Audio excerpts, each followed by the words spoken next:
Hello class, in this video I'm going to introduce user-defined methods. This is a way that we can write code that can be reused and modularized and help reduce complexity in your applications. So let's take a quick look. I've started off our coding environment over here, and you can see we have our template, and in here we have our public static void main. Well, we're going to go through what all that means in a minute, but essentially the main is a method. This is the main method for our program. This is a method that every program must have, and this is where the code starts executing from. So your main method is where we start from when we write our applications, and we've seen that throughout the length of the class so far. Today we're going to build some custom methods and introduce some custom functionality that we can essentially reuse throughout our entire program. So like I said, a method is a grouping of statements for repeated use to reduce complexity and redundancy in your program. It's much easier to look at a single method name than 10, 15, or 20, or 100 lines of code repeated over and over. So let's take a look at how we can define a method, and this is our syntax. And you'll see it's very similar to the public static void main that we've seen. So let's take a look what each one of those pieces means. Public, we'll start with public, and static for that matter. Public and static are access modifiers. Public indicates this method can be accessed from any class in the program. So right now in our programs we have exactly one class, the main program itself. But had we had other classes grouped together, which we'll see later, a method can be called from any class.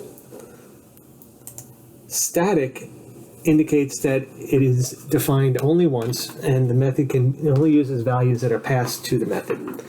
So it's essentially declaring the method once and once only. So we're going to be using static for just about everything. Next on our list is the return type. Well, the return type is the value that is going to be returned from the method. Or if the method doesn't return a value, we're going to use the return type of void. So a method that doesn't return anything is just a group of statements to perform a task. Maybe update some database values, maybe do some printing to the screen, maybe updating some other arrays or something along those lines. But it's not going to return any values to the main program. If a method does have a return type, it's going to return a value to the main program which you can use. Maybe some kind of calculation, maybe we'll see an example where I define a method of adding 3 integers together to return a value. A very simplistic example, but it demonstrates the point. Method name, well, the name of the method, and we name it like we do any other variable, so that's pretty straightforward. And then you have your parameters. Parameters are optional. You do not need to have parameters in a method, and it is a comma-separated list of data types, not even primitives, but data types and variable names. And we'll see some examples. And then finally we have our code statements, which we are familiar with. So a little discussion, a little terminology, arguments and parameters. Parameters are what you define in the method definition when you create the method. Arguments are the values you use to call the method. So as you can see, we had the string.length. We'll start backwards to top. String.length, there are no arguments to this method. In the math.pow method, 2 and 3 are the arguments. And somewhere defined in the math.pow library, there is a method called pow, and it has a parameter list of two integers. And the print line, which we've used since day one. Print line is a method. Print line is a method, and it takes a string. The string that we're passing in as an argument is hello world. So we pass in the arguments into the method call. The method is defined to take parameters, and they need to match up. Meaning that if your method is defined to have 2 parameters, you must pass in 2 arguments when you call that method, otherwise you will get an error. Okay, Next, we talk about this is talking about the type and naming of parameters and the number of parameters. So this is an example method. This is the adding of the three integers method that I've talked about a minute ago, where we're going to define public static void. So public, it's accessible to everybody. Static, it's defined once. Void, it returns no output. It returns no value to the calling program. Add 3inst is the method name, and here is our list of parameters. param1, param2, param3, and they're all integers. Now we have our code statements where we define a new integer, the sum, and we simply add the three parameters together. And then we have a print statement to print out the result of our work, and that is how we define a quick little method. And we can declare other methods, but for this basic one, we're going to try coding it up. And I'm going to attempt to copy and paste it out of this PDF document, but I think it's going to give me a hard time. So I may have to just type it. So let's do that.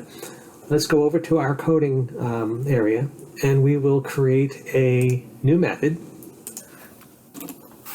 Public static void add 3inst. Now we give it our parameters, param1, param2, and param3. Now these parameters are defined in the method. They are local to the method. They are only available to the method. So this variable, these variables param1, param2, param3 have a local scope to the add 3inst method. The next thing we defined, excuse me, is another variable, int the sum equals param1 plus param2 plus param3. Again, the sum is available only to the method where it's defined, add 3inst. It is not available in the main program. And I'll show you what that looks like when you try to access a variable outside of its scope. And then we just do a simple print statement. The sum of, and then we could, we'll shorten it a little bit. The three integers is, and we'll just print out the sum, semicolon.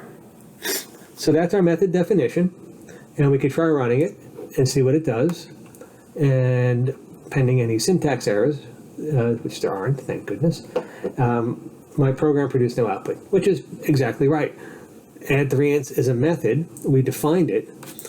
The main program ran, but we did not use it. So now we must use our method. Let's call it. Let's invoke our method. That's the terminology when we want to access a method. It's called invoking. So we're going to invoke our method. So we'll start with, very simple, add 3inst 1, 2, 3. Very simple statement. We're adding these three integers, 1, 2, and 3. I would expect the output to be 6. And it's going to print from this statement here inside the user method. The sum of the three integers is 6. Perfect. Exactly what we thought it would be. Now, I had said that the sum is a local variable. If I wanted to do system.out.println, the sum, I want to see what this value is here on line 8, and I try to run it. Cannot find symbol. So a cannot find symbol is indicating this symbol or variable is not valid in the code block where we're accessing it, indicating it is a variable that is, we know it's a variable, but it's a variable inside the add 3inst method and not the main method. So we cannot use that. However, we could create a new variable, the sum, set it to 0, and if we run this now, it's printing out a 0. So I have two variables with the same name, which is valid as long as they have different scopes. It's also a little bit confusing. So you need to be careful when you name your variables. and try to make sure they are not duplicated even inside the methods. It'll make your life a little bit easier later on when if you know a variable is in local scope or global scope. So that is our basic method where we add three integers together.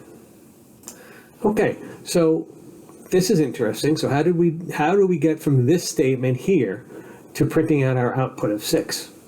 Well, we have to pass in the values. I don't know why that expanded.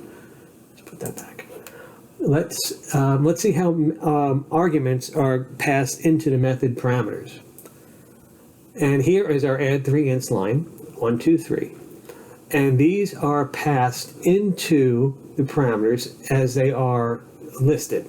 So the first one goes to the first parameter, second goes to the second parameter, third goes to the third parameter. They are passed by value, meaning the value is passed into the parameter and used by the method. The actual variable is not. So if I had defined in here int var1 equals 1, int var2 equals 2, and int var3 equals 3, and I do replace this, I'll replace this with var1, var2, and var3, and I'll show you this gives us the same output when I run it. It does. There's our output is 6.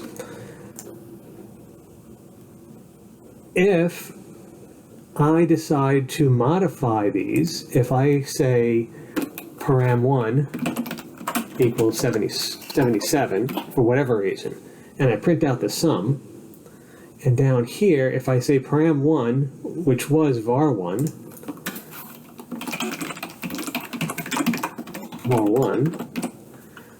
var1 will not change its value.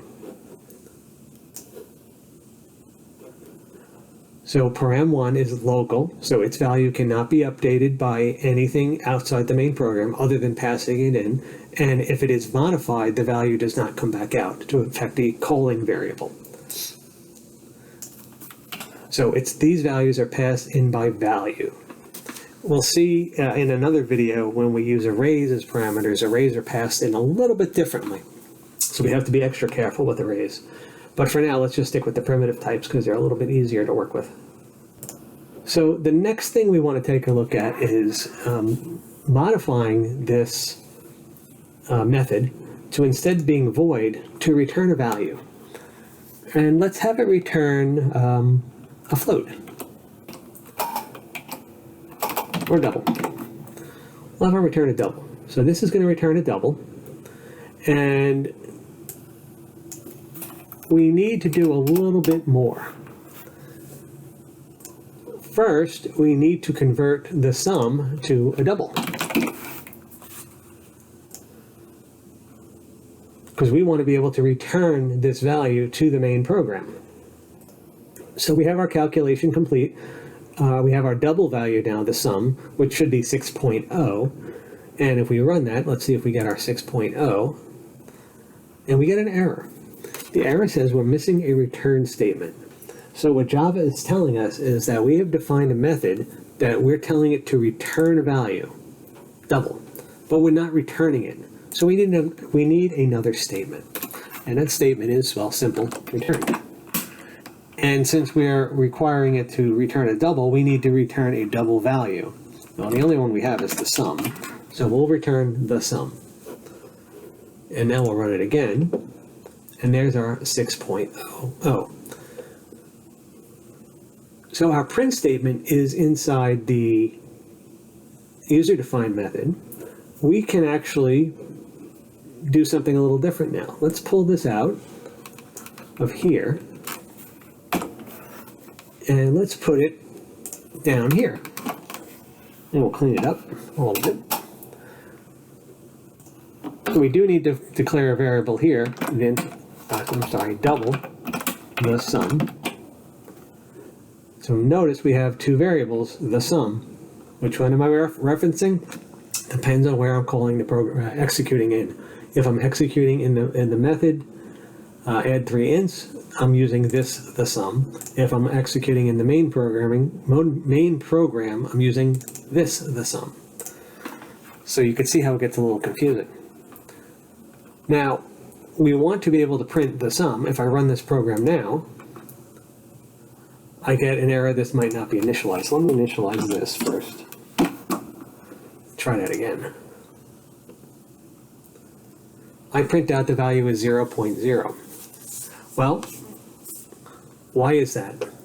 Well, we have our method, we're calling, we're doing our calculation, we're returning our value, but we're not storing it anywhere. We're not saving that output, and we don't have the print statement in the user-defined method, add 3 ints anymore, to print out the value.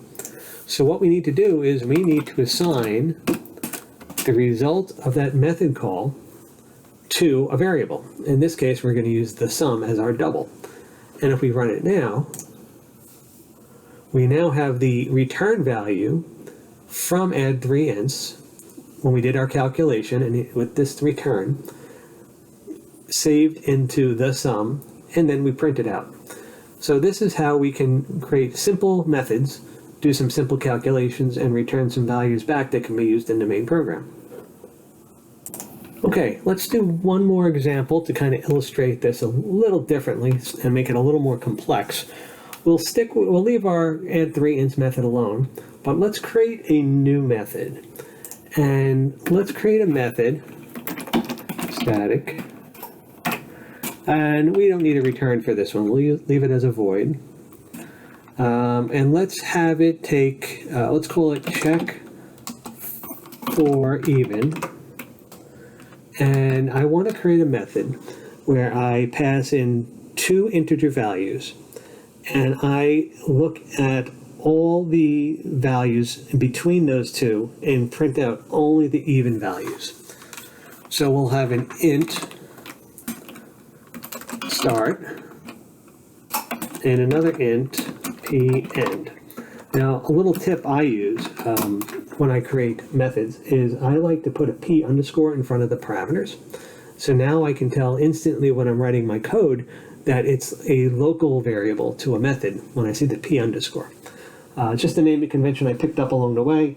Feel free to use it or not, it's up to you. It helps me keep things organized. So we want to have a loop now where we can go from start to end, and if we get a value that is divisible by 2, we will print it out. Okay, so first let us create a loop. Let us use a for loop because we know the starting and ending points. And we'll do for int I equals, now what do we want to use for our start? Normally we would use 0, we could use 1, but since we know our starting point, we can set it to the parameter, p start. What's our ending point? P end. Less than or equal to p end, less than p end. And we stick with the normal I++. Now the question is, do we want less than pn or less than or equal to? Well, I want to be able to check this value. I want to make sure that the p end is divisible by 2, so I do want less than or equal to. Now, we just wrote some code, pretty simple code, but let's try it out and do a quick little test. Let's just print the values of I to make sure we're getting what we expect. I am going to comment out this line for now, and I am going to call our new method, check for even, and I'll put in the values of 5 and 10. So I am expecting in the output for it to print 5, 6, 7, 8, 9, 10. So let's verify our loop works before we go any further. And it does. So we have our proper loop definition for all these values. So let's now build an if statement. If. Now what variable do we want to use in our if statement? How do we check for a number divisible by 2? Well, if a number is divisible by 2, it will have a remainder of either 0 or 1. You can't have a remainder of 2 or anything else. It's either 0 or 1. So if our remainder is 0, that means there's nothing left over. It must be divisible by 2, so it must be an even number. So we can create a simple statement if I, and now we can use our modulo statement. Remember modulo? I divisible by 2, if there is a remainder, if there is no remainder,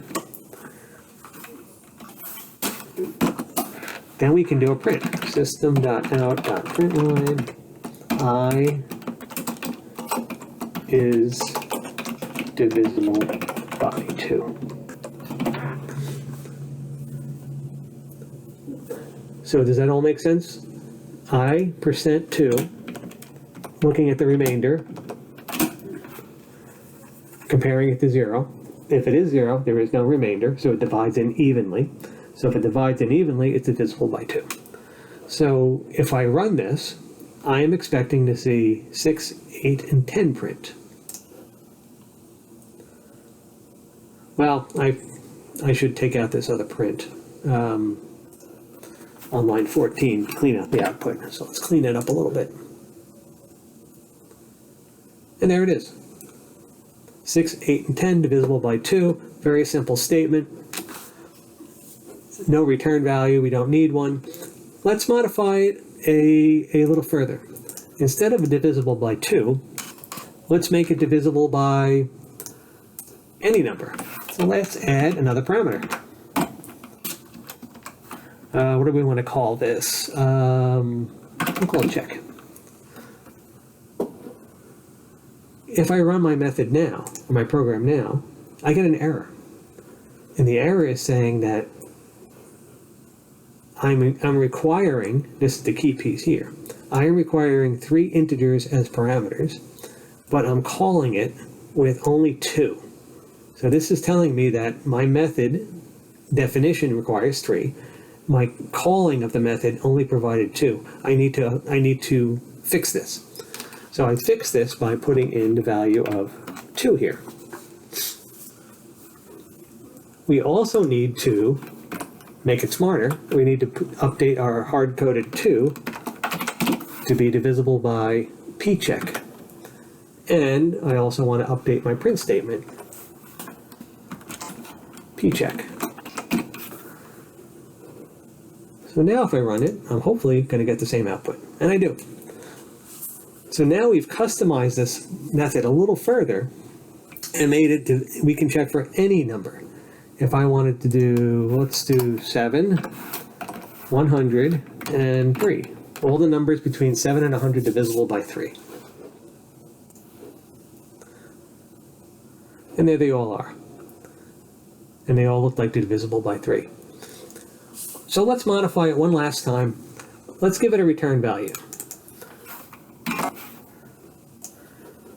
Let's count the number of values that are divisible.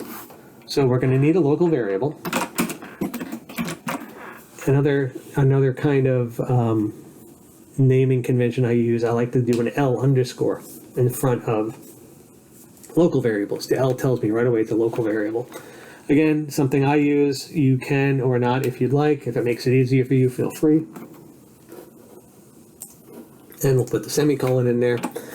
And all we need to do now is, if we find one, L underscore count plus plus. And we should initialize our variable. Always initialize your variables.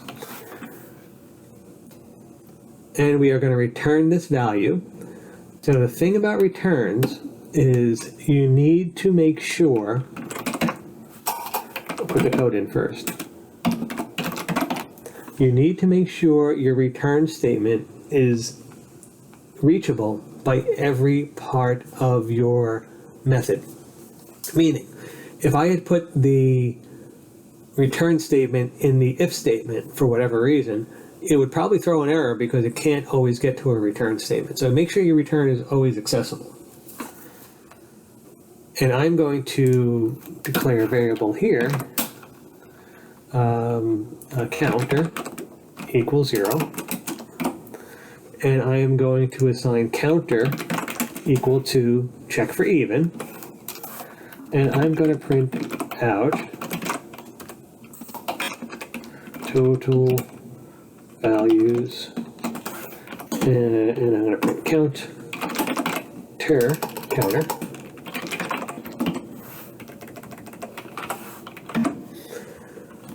So now I have a method that's going to count all the numbers that if it's divisible by 3. We're going to print out those values in the method. We're going to take that count, that final value, we're going to turn it to the main program, and we're going to print our answer. Pending any syntax errors, let's see what we have. There we go. Oh, that was weird. Let's run that again. The whole thing just went away. Okay, there we go. Divisible by 31. Let's try 9 this time. So we all know divisible by 3. If you add up the sum of the digits of the number, if it's divisible by 3, the value is itself divisible by 3. The same thing holds for 9. If you add these digits together and it's divisible by 9, the whole number is divisible by 9. So it's another shortcut way you could use. So we have 11 values. That looks like 11. So we have seen how we can create our methods. We can see how we can return values. We see how local variables are used. We can see how parameters work. We see how arguments are passed into parameters, how parameters do not get modified and their original values do not get updated. And I think that's a pretty good summary of methods to get you going. Give it a try. Go through some of your activities and look for another video later on about passing arrays.